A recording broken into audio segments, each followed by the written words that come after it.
Et Louis Dauphren, votre grand témoin ce matin est Éric Delbecq, expert en sécurité intérieure, ancien directeur de sûreté de Charlie Hebdo après l'attentat de 2015. Il publie Les Irresponsables, c'est chez Plomb. 10 ans après le massacre de Charlie Hebdo, la France est-elle mieux armée pour faire face à l'islamisme? Mieux armée intellectuellement, spirituellement, politiquement et j'allais dire presque physiquement? On est en droit d'en douter. Douter de l'esprit de responsabilité qui aurait tiré toutes les leçons des assauts récurrents et meurtriers qui s'attaquent au socle républicain et plus largement à la société française. Cet anniversaire est quelque chose de singulier. Il ne rappelle pas une tragédie ponctuelle et close.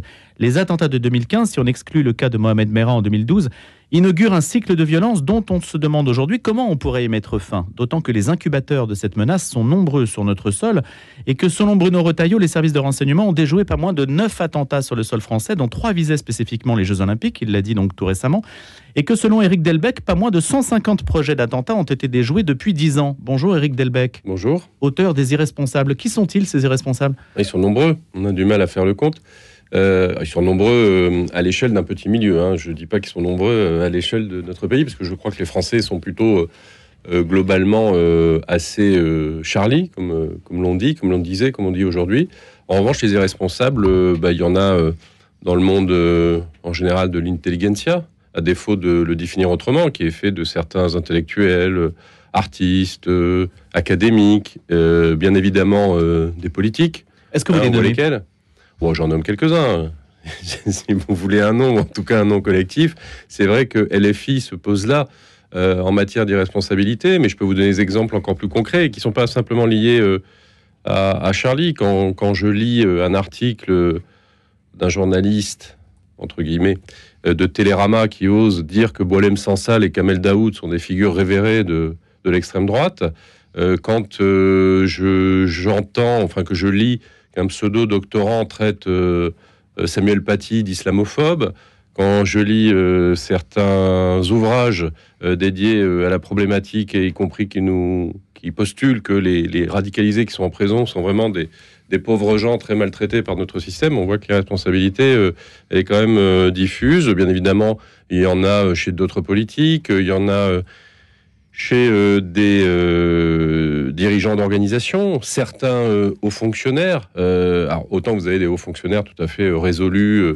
fermes, on a beaucoup au ministère de l'Intérieur, autant vous en avez d'autres qui ont tendance à pas se rendre compte de ce dont la République a besoin en termes de fermeté face à un danger, au sens propre anti-républicain, djihadiste, islamiste, séparatiste, enfin on aura l'occasion de faire des distinctions. Donc des irresponsables, il y en a en fait un certain nombre, un nombre important au niveau de ce qu'on a coutume de qualifier d'élite, même si ce titre est souvent usurpé, plus que vraiment au sein de la population française elle-même. Vous récusez le terme d'islamo-gauchisme?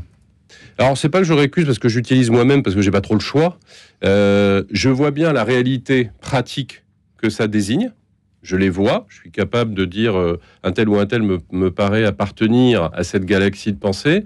En revanche, c'est pour moi quelque chose qui n'est pas très solide théoriquement, au sens où, tôt ou tard, ceux qui sont plutôt dans la deuxième partie du mot, gauchistes, seront les idiots utiles des premiers, et que les islamistes se dépêcheront de venir à bout des gauchistes.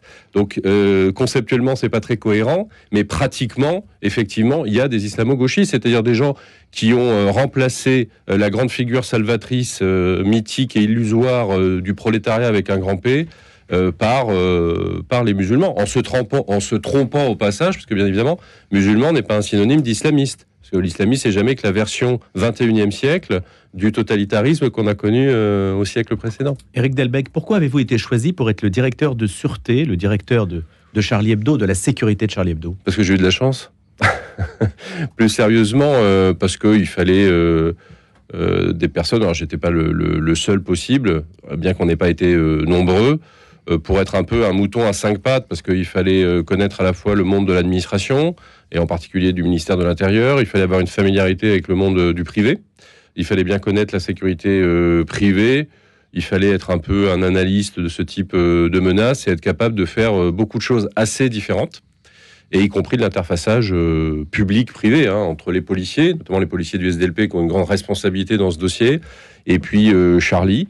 Et une dimension qui est quand même essentielle, c'est qu'il fallait savoir parler au Charlie.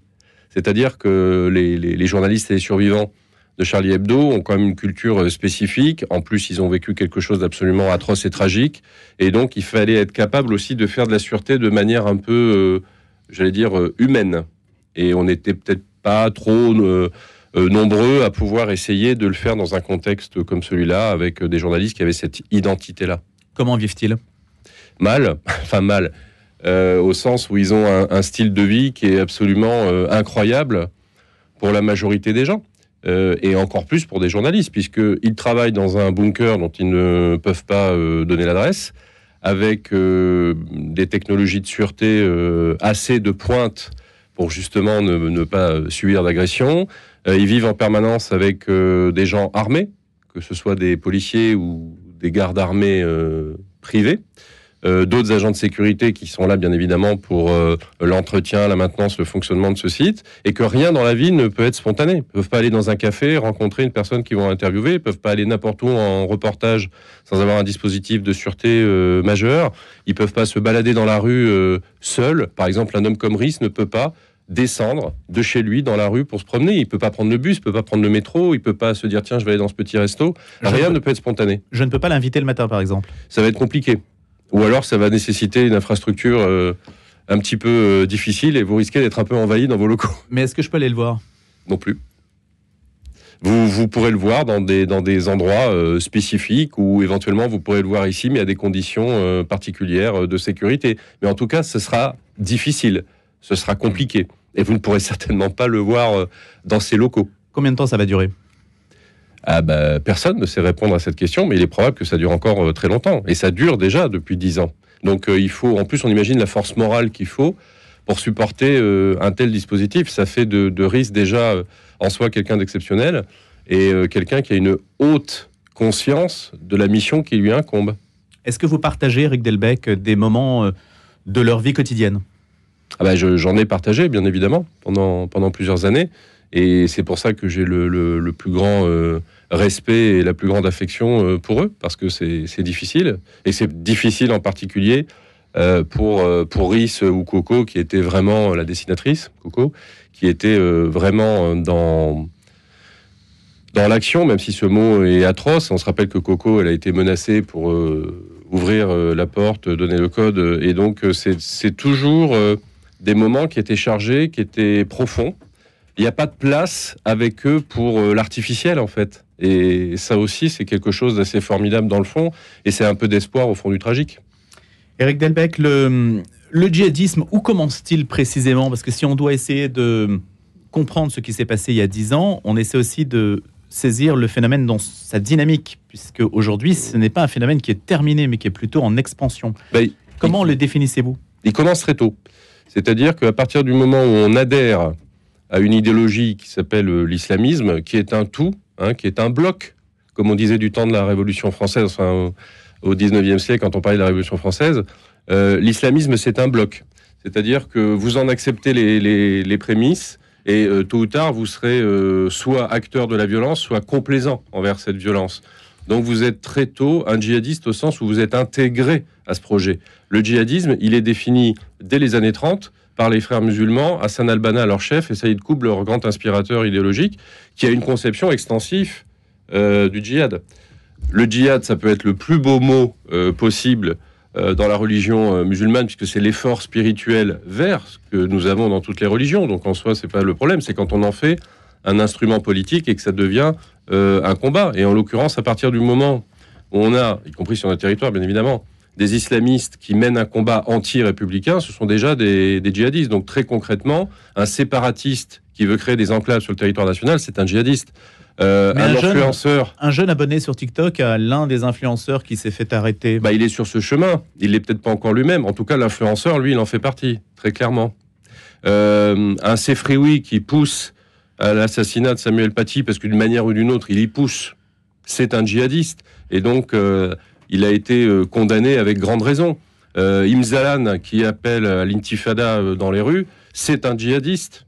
Parce que, bien évidemment, il mène un combat anti-républicain. Donc, il faut avoir une conception du djihadisme qui est un peu large et qui, en même temps, est documentée. Il suffit de lire les travaux de Bernard Rougier ou de Gilles Kepel. Tout ça est démontré. C'est démontré historiquement. C'est pas une fadaise de pseudo-intellectuels médiatiques ou d'écrivains en mal de sensationnalisme qui expliquent qu'il y a des relents islamophobes chez Charlie, Aurélien Bélanger, pour ne pas le nommer. Je m'étais promis de lui faire un spécial dédicace. Bon, écoutez, vous avez l'occasion. Vous Parce que tout ça est immonde, tout ça est immonde, et j'ai entendu des choses immondes ces dernières semaines. Éric Delbecq, quand vous dites le djihadisme, donc, il y a des incubateurs, je vous lis, penchons-nous plutôt sur les incubateurs de violences salafistes djihadistes. Là, vous avez cité des noms qui ont acquis une notoriété, en particulier du fait des réseaux sociaux. Mais quels sont ces incubateurs? Est-ce que c'est beaucoup plus vaste qu'un simple cercle militant? La problématique est précisément là, c'est-à-dire que être exhaustif sur les incubateurs, c'est très difficile. On a souvent parlé des prisons, des mosquées. En fait, c'est beaucoup plus vaste que ça. Un incubateur, ça peut être une bande de copains, ça peut être des frères, une famille entière, comme on l'a vu avec feu Mohamed Merah. Ça peut être effectivement une école dite coranique, ça peut être un lieu de rassemblement de jeunes qui parlent de religion, mais de manière dévoyée. En fait, ils parlent d'idéologie politique. Ça peut être des associations sportives, ça peut être des clubs de sport de combat. Donc, en fait, c'est toute une sociabilité. Ça peut être une librairie islamiste. Donc, en fait, ça tend à se confondre avec des zones, c'est-à-dire des enclaves, des territoires perdus de la République qui sont à moitié criminalisés, à moitié salafisés. C'est ça notre problème, c'est qu'en fait, les endroits dans lesquels se crée le séparatisme sont les incubateurs du djihadisme. Comment imaginez-vous que les autorités religieuses doivent se prononcer sur ce sujet? Est-ce qu'elles ont un message particulier? C'est tout le problème, c'est que, en tout cas, si on se réfère à une partie des autorités religieuses, par exemple aux sunnites, ça va être compliqué de trouver des autorités religieuses au sens constitué. On n'est pas dans un monde catholique où on sait à peu près comment c'est pyramidé. Je pense que c'est les uns et les autres qui doivent à titre individuel se prononcer, mais il y a quand même un problème d'organisation. C'est-à-dire une religion dans laquelle vous avez du mal à définir, à décrypter une organisation, ça va être compliqué d'avoir un message centralisé. Donc ça veut dire que c'est une acculturation lente et extrêmement diffuse. De surcroît, on a quand même toujours un petit dérangement intellectuel dans cette question. C'est que comment faire une ligne claire, parce qu'elle existe, entre la religion elle-même et son instrumentalisation politique. L'islamisme, c'est d'abord un projet politique totalitaire qui exploite une religion pour lui faire dire exactement ce qu'il a envie de lui faire dire. Des plus grands érudits dans l'islam n'auraient pas, je pense, de mal à expliquer pourquoi les islamistes sont des escrocs intellectuels. Moi, je pense que le fond du problème, il est davantage dans la capacité à appliquer sans faille nos principes républicains. Parce que l'une des grandes leçons quand même de ces 10 dernières années, et même avant, c'est que la République n'a pas été assez ferme. Je ne dis pas brutale, mais assez ferme. Quand on doit maintenir l'ordre dans certains quartiers ou le rétablir, il faut le faire sans faillir. Quand on doit condamner des gens lourdement pour les empêcher de nuire, il faut les condamner lourdement. Or, on sent bien que depuis même pas 10 ans, 20 ans, 30 ans, la République, elle a un petit peu de mal avec l'ordre. 60 personnes, 60 islamistes, a dit Bruno Retailleau, vont sortir de prison en 2025. 83 sont déjà sortis.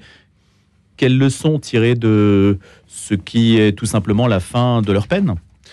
Déjà que sans doute on devrait exploiter l'ensemble des possibilités de notre code pénal et les condamner à chaque fois très très très lourdement, au moins pour se dire que pendant quelques décennies on n'aura plus de problème avec cela. Encore que, il faudrait que nos prisons soient étanches. On a vu ces dernières années que les narcotrafiquants pouvaient continuer leur business. Alors encore faut-il qu'on soit sûr qu'il n'y ait pas de porosité entre l'intérieur et l'extérieur. Mais déjà avoir une conception de la prison qui, pour eux, en tout cas, soit dans cette idée qu'il faut les empêcher de nuire. C'est très très bien de réinsérer les gens et j'ai rien contre. Mais la rétention de sûreté, vous n'y êtes pas favorable? Ça dépend. C'est pas que j'y suis pas favorable de principe, c'est que les conditions sont tellement particulières, fondées. Il faut qu'elle soit fondée, que c'est un petit peu difficile à manier. Je n'y suis pas hostile sur le fond, mais j'ai toujours quand même une petite vigilance sur les dispositifs d'enfermement qui ne seraient pas spécifiquement la peine prononcée. Donc pourquoi pas? Mais je pense que souvent, on se focalise beaucoup trop sur le terrorisme islamiste lui-même, sans se demander justement ce qu'on pourrait faire sur les incubateurs. C'est-à-dire qu'au bout d'un moment, ce qu'il faut, c'est fermer le robinet. Donc c'est ça notre vrai boulot. Je vais dire un truc qui est atroce, mais qui en même temps est fondé. c'est qu'on viendra toujours à bout des terroristes islamistes. On a des unités qui sont faites pour ça. C'est une chose qu'on sait gérer. Alors c'est tragique, et bien évidemment, il faut tout faire pour déjouer des attentats. Mais la DGSI le fait très bien. Ils ont déjoué je ne sais combien d'attentats, à peu près tous les mois et demi. Donc on peut quand même être très très fier de ça. Notre problème aujourd'hui, c'est l'incubation. Notre problème, c'est le séparatisme. C'est cette usine qui fabrique à flot continu des gens radicalisés qui, tôt ou tard, vont propager la violence ou y aider. Donc notre vrai combat, il est là. Alors il est donc culturel, politique. Tout à fait. Et là, on a une sorte d'angle mort. Ah, totalement. Mais l'idée, Éric Delbecq, ce serait que les musulmans eux-mêmes soient les premiers à combattre l'islamisme. En fait, ça serait la solution, puisque d'une certaine façon, il y aurait une régulation interne. Encore faut-il les y aider. Dit-on assez que dans les territoires dans lesquels sévit ce séparatisme, beaucoup de musulmans eux-mêmes sont obligés de se dissimuler ou de faire comme si ils adhéraient à cette version de leur religion parce qu'ils ont peur. La République doit déjà permettre à chacun de ne pas avoir peur. Quand vous pensez aujourd'hui qu'on ne peut pas s'exprimer, que des journalistes sont protégés parce qu'ils s'expriment et qu'ils font des caricatures, on imagine bien ce que c'est que de vivre dans une enclave séparatiste. Donc pour qu'ils puissent eux-mêmes le combattre, encore faut-il que la République les protège. Merci beaucoup Éric Delbecq, expert en sécurité intérieure. Vous êtes consultant sécurité, notamment sur la chaîne de télévision LCI, ancien directeur de sûreté de Charlie Hebdo après l'attentat de 2015. Les Irresponsables, c'est aux éditions Plomb. À bientôt.